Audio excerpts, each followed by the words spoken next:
They killed 300,000 people last year, these drugs coming in. They killed 300,000 Americans last year, and that gives you legal authority. We have a national security, really, I will say this, when you look at the people we're dealing with, and we know them, we know the people coming in, we know the boats, we know everything else, we're allowed to do it. It's in international waters. If we don't do it, we're going to lose hundreds of thousands of people.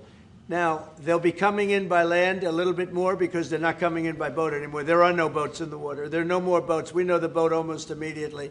You know, it's pretty unusual when you see somebody with a fishing rod and 5 engines on the back of the boat. You know, you don't need that to go fishing. Wait. And we will hit them very hard when they come in by land. And they haven't experienced that yet, but now we're totally prepared to do that. We'll probably go back to Congress and explain exactly what we're doing when we come to the land. We don't have to do that, but I think, Marco, I'd like to do that. You may respond to that if you want. Yeah, well, I mean, the question is, bottom line, these are drug boats.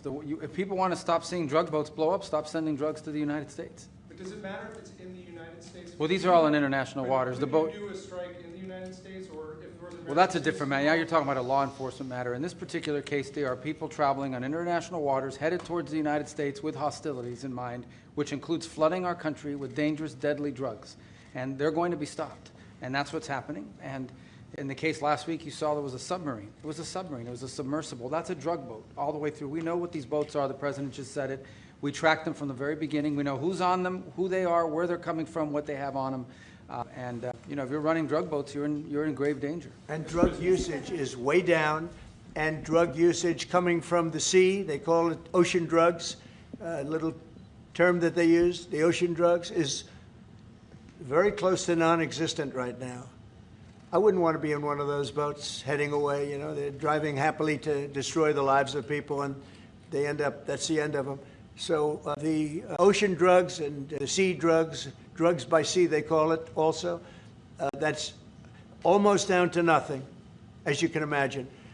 So they continue to come in by land at a little bit less because they see something is going to happen. They don't like it. They see something, and they're right, something very serious is going to happen, the equivalent of what's happening by sea. And we're going to Congress just to tell them what we're doing, just to keep them informed.